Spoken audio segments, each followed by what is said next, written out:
નમસ્કાર વિદ્યાર્થી મિત્રો, આજના વિડીયોમાં આપણે શીખીશું પ્રજ્ઞા અધ્યયન સંપુટ ધોરણ 2નું ગણિત પાઠ નંબર છે 8। તો મિત્રો ગયા વિડીયોમાં જ્યાંથી આપણે અધૂરું છોડ્યું હતું ત્યાંથી આપણે આગળ શીખીશું। તો આગળ છે જૂથમાં સમજો। તો અહીં બે મિત્રો બેઠા છે અને ગુલાબજાંબુ વહેંચવાની વાત કરે છે। હવે ગુલાબજાંબુ છે, આપણે ગણીએ તો ગુલાબજાંબુ થાય છે 1 2 3 4 5 6 7 ને 8।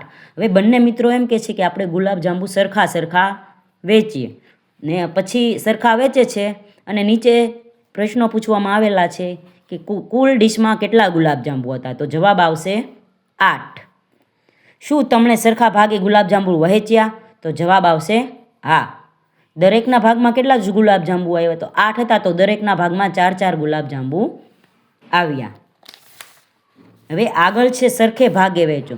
તો મિત્રો અહીં બે રિક્ષા છે અને અહીં 3-3ના બે જૂથ છે। તો અહીં એક જૂથને એક રિક્ષામાં અને બીજા જૂથને બીજા રિક્ષામાં બેસાડવામાં આવે છે। આગળ છે ટાયર છે અને અહીં સાયકલ છે। તો બધા બબે ટાયરને એક એક સાયકલ સાથે જોડવાનું છે। પછી નીચે 4 ટ્રેક્ટર છે અને 4 માણસો છે। તો ચારેય ટ્રેક્ટરમાં એક એક માણસ સાથે જોડવાનો છે। આગળ છે 3 હોડી છે અને એક હોડીમાં 4 માણસો બેઠી શકે છે। તો અહીં 4-4ના જૂથ બનાવીને ત્રણેય હોડી સાથે જોડવાના છે।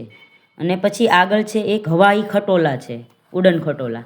તો તેમાં આપણે 6 માણસોને બેસાડવાના છે, કારણ કે ઉડન ખટોલામાં 6 માણસો બેસે છે। તો અહીં 6ના ભાગ કરીને તેને ઉડન ખટોલા સાથે જોડવાના છે। ચાલો ગણીએ। અહીં એક માળામાં 7 મણકા છે ને 7 મણકા અહીં આપવામાં આવેલા છે। તો આપણે 7 મણકા અલગ અલગ કરીએ તો 21 મણકા વડે આપણે કેટલી 3 માળા બનાવી શકીએ। ને નીચે છે એક માળામાં 9 ફૂલ છે। તો આપણે આવ્યા એક માળામાં 9 ફૂલ છે, તો આવે આપણે 54 ફૂલોમાંથી 6 માળા બનાવી શકીએ। પછી નીચે છે 27 મીણબત્તીઓ છે।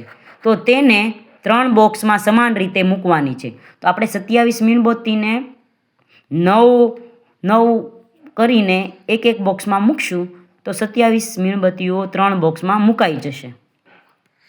પછી આગળ છે એક શાળામાં 3 સ્કૂલ વાન આવે છે। દરેક સ્કૂલ વાનમાંથી 8 બાળકો ઉતરે છે।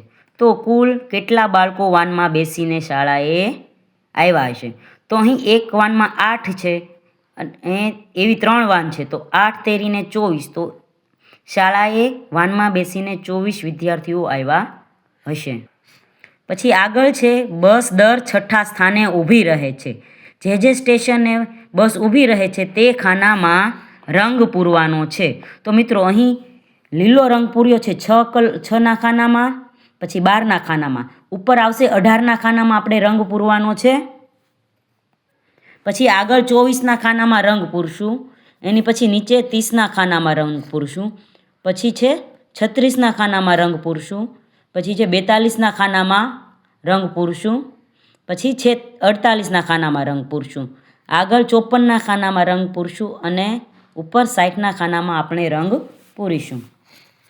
પછી આગળ છે ઘડિયાળની મદદથી ગણવાના છે। તો દરેકના 2 રૂપિયા છે, તો આપણે અહીં 5 કાર આપેલી છે। અહીં 4 કારની કિંમત કેટલા 8 રૂપિયા થાય છે। તો 4 ગુણ્યા 2 કરો તો કેટલા થશે? 8 થશે। અહીં દરેકના 5 રૂપિયા છે, તો અહીં કરવાનું 5 એકા 5, 5 દુ 10, 5 તેરી 15, 5 ચોક 20, 5 પચો 25, 5 છક 30, 5 સત્તા 35, 5 અઠા 40, 5 નવા 45, 5 દાણ 50, તો 10